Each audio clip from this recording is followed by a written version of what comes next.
Peace and aloha. If you're watching this, maybe you love Tamino. If you're watching this, maybe you want to know why I no longer listen to Tamino. And boy, let me tell you, this has been a very hard journey for me.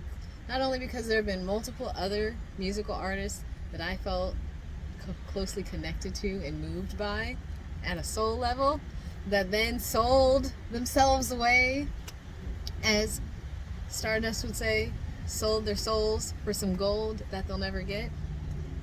I had to make a video and speak on this because I was putting together all these little pieces of the puzzle a couple of months ago, and I just need to walk you down a little journey lane with Tamino. I first found Tamino during 2020. Actually, technically the end of 2019 into 2020. And I heard him do a cover of Tame Impala, Let It Happen, which I had to also stop listening to Tame Impala a very long time ago, even though I was deeply moved by the first 3 albums by Kevin Parker from Tame Impala. No longer listen to him anymore, and I've already spoken about that a little bit in my video about Travis Scott. But I found him, and then I listened to his song called Persephone, Habibi. I listened to Habibi first. I listened to Habibi, and I cried, and I was like sitting on the floor in my room. I felt like hit in different places in my vessel from his voice. It sounded like he's singing from the pit of his soul, from the pit of his heart, in ways that I had not heard a lot of people sing. A very truly talented, gifted individual who was in a family line of a very gifted a grandfather as well, who was like known as the King of the Nile as far as his voice went. He's Egyptian and Dutch. He lives in Belgium. And so I started listening to more of his music, and the more I listened, the more I was like, oh my God, who is this person? I was completely enamored and enraptured. This is October, November-ish time. January, I started living out of my car, and then the pandemic happens like a month later. But that whole time I was on the road, that sounded very accurate for that time in 2020. But I was living on the road, and I was listening to his album for like a majority of my time on the road, as well as Tame Impala's new album. What was it called? I don't know what the album was called. Oh, I don't remember the name. I'm not that upset that I don't remember the name. But it was Tame Impala's newest album and Tamino's album. I was listening to those 2 albums on repeat during that time in my life, and I was going through a lot of upheaval, a lot of changes, a lot of car horn honking in my life that I had been ignoring, and I finally decided to sit and process it. So long story short, I'm on the road for a couple of months, connecting to his music, only his music, and only Tame Impala's music. So I've become very, like, and as a projector, bringing my little projectorness into it, I was like penetrating and developing the aura that was Tamino, and getting a read off any video he had, reading his body language, trying to understand who he was as a person, because when I like an artist that much, I like to know more about them as a person to see if they're actually like that person, or if they're projecting something, if they're being, created to be that way. And generally, based on his astrological chart, based on his demeanor within interviews, he seemed like just a shy, kind person who loved to sing, who loved to share music, and had a powerful voice, and that was capitalized on. And he's young. I think he's like 21, 22. He's very young. And so, fast forward some time, listen to his music. A lot of things came up for me from his music that helped me find parts of myself, so I'm so grateful for that. But I remember at one point in time, I truly thought that he was Orpheus. And if you are familiar with Greek mythology, Orpheus was a being. I would recommend looking into the story, but long story short, he was like known for sharing music and sound and his voice in such a way that moved everyone, and it moved Hades and Persephone of the underworld so much that they allowed him, that he went down there to ask for him to bring his wife back that had just died, asked for permission, and they let him. And like there's very few people who are allowed to go in and out of the underworld. There's been a handful of people who have done that. Anyhow, I was convinced it was Orpheus, reborn, reincarnated, and that perhaps somebody else felt the same way about that. People saw him, saw his talent, and he wanted to grow. He wants to do it as a profession, so I imagine a lot of people come to him, reach out to him, blah, blah, blah. So fast forward to Dustin and I, we were about to go see Tamino in Boston a couple of months ago, right near, it was October of last year? It was kind of near Samhain, or it was Mabon probably, as far as the Sabbats go. We were going to go see him. We didn't buy tickets in advance. We were going to buy them at the door. We're standing in line waiting to go. And as we're waiting in line, they sell out of his show. And I didn't know what to think of it at the time because I was really excited. I don't really choose to go see musical artists perform, but I thought it'd be cool to hear him live, to see his demeanor live, get more of a read of his personality, potentially ask him why he wrote some of the songs he did. But it sold out while we were in line, but we still had a great time. And then we went to go eat yummy ramen afterwards, and it was like raining, and we're in this cool, like little old industrial looking building eating some ramen. But I remember sitting with him and asking him, like, what do you think? We drove all the way up to Boston to see him, and then the show sold out while we were in line. And later on down the road, fast forward to 2 months ago, 3 months ago maybe? How long ago did I notice these puzzle pieces come together? I'm about to close this up. Yeah, about 3. About 3 maybe-ish months ago, 4 months ago, I completely stopped listening to Tamino. Like cold turkey. And I have to do that. Pretty much after Boston. Yeah. Yeah, I didn't really listen to him a lot after that, actually. But, like, I remember he had released something new, and my phone would tell me because I was subscribed to him. And I remember I was like, let me just check it out. So I checked it out, and I was like, okay, it's kind of his vibe in a way. But I decided to do something that Spirit asked me to do while I was sitting there, which was very interesting for me, because Spirit usually doesn't come in and speak to me when I'm like engaging in like non-spirit type things, although music is quite spiritual. So I guess it's not necessarily true. But I was on there, and they were like, click the more information on this video. So I clicked more info, and then it said, who produced the song, who wrote the song, and underneath it said he was produced by Djinn Records. And I sat there for a second because there's only one time I've ever heard the word Djinn, and when I heard that, it was not in like a positive, healthy, wholesome, high vibrational healing way. I watched this show called Supernatural, and if you're a Supernatural fan, what's up?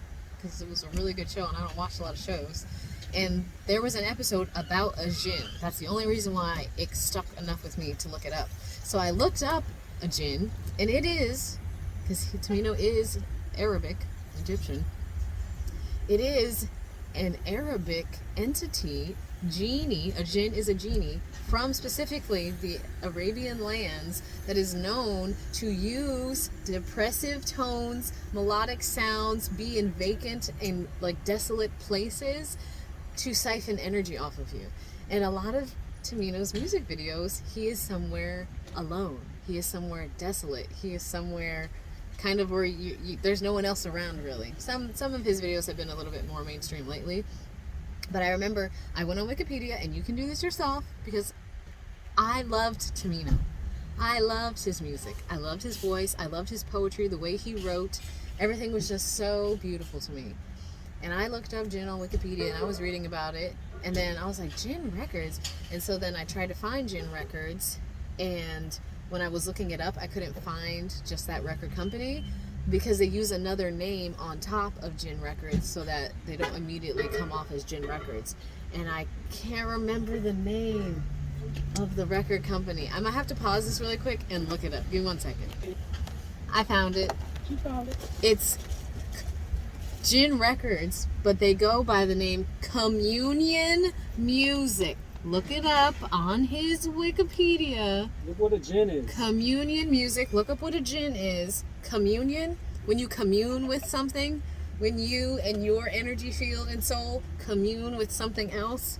A Djinn. Djinn.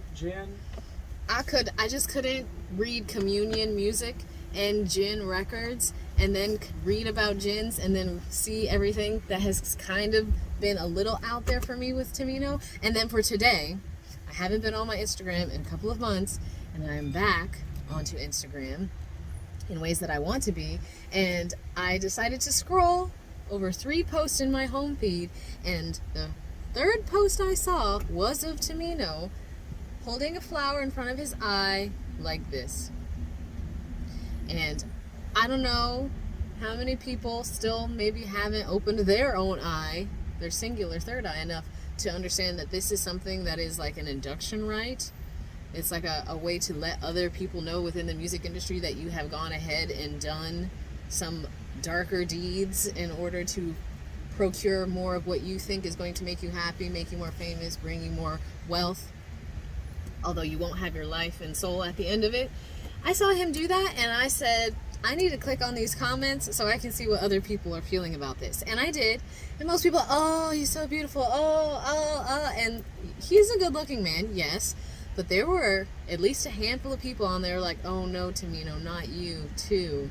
Or it was going to happen eventually at some point. And other people saying, I pray that he does not get his, like, taken even further darker down. He's such a gifted angel. It's so sad. And I agree. And this is where I'm ending it, because I don't really know how much longer I can talk about something that's so upsetting to me and happens routinely over and over and over again in the music industry. People who are just kind, unique, creative souls who want to share that, who also do desire to be seen and then get taken advantage of, and then for whatever reason don't have whatever they need within themselves, whatever support system, whatever. I don't know why people choose to do it. Well, I know some reasons why, but it is really sad because there have been so many artists that I have liked that I had to stop listening to because they sign over to a darker agenda, and I can no longer enjoy their music because I know that their soul is just getting sucked away. And that's when when I showed my partner the Djinn and Communion stuff, he's like, maybe that's why we didn't see the show. Maybe that's why it sold out. So we wouldn't be part of some weird ritual on those lands in Boston. So yeah, that's why I'm not listening to Tamino anymore. I wanted to speak about this because I've had so many other instances where I went down rabbit holes with other artists and then didn't share all the dots that I connected. And this one I felt strongly enough for because he was still a growing artist. He was still coming into his own, and already he's darkened. You can tell if you look at his face on his Instagram that he looks like some of his soul has already been sucked from him. So, yeah, perhaps take my woe at one of my only few artists that I listen to and can listen to all of his music all the way through and love each song. Perhaps you can feel some of this woe with me. Perhaps you are a Tamino fan yourself. Trust me, I am one, was one. I'm not saying any of this because I, just feel like I don't want to have an artist to love and sing and celebrate with. It's actually truly very upsetting for me and very discouraging.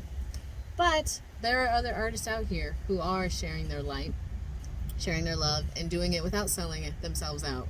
Free Soul being one, Share the Light being one, Evan Volk being one, Stardust back here being one. So there are plenty of beings who are creating beautiful music. It's just really sad, and I needed to talk about it and vent. So this is me venting. This is me ending this video. Do some research on your own artists. Look into the record companies they're a part of. Look into the deeper symbology within their music. Look into all of those things, because you are also communing with them when you listen to their music, that you are ingesting that music. You hear it, you're receiving it, your vibration matches that as you connect to it. So just be mindful what you're putting into your temple, what you're allowing into your temple. Your body was a temple. You wouldn't want some demonic force coming in and playing music for you, would you? I would surely hope not. So anyway, don't mean to bring all this sass in, but it is what it is. So thank you for listening. Do your research. Woe with me for a moment, if you will. And no more Tamino. I pray for Tamino. I pray that I don't know if there's any way to get out of those things once you're in them, but I pray for him and his soul and his family and his light, and yeah, that's all you can do. So until next time, peace and love.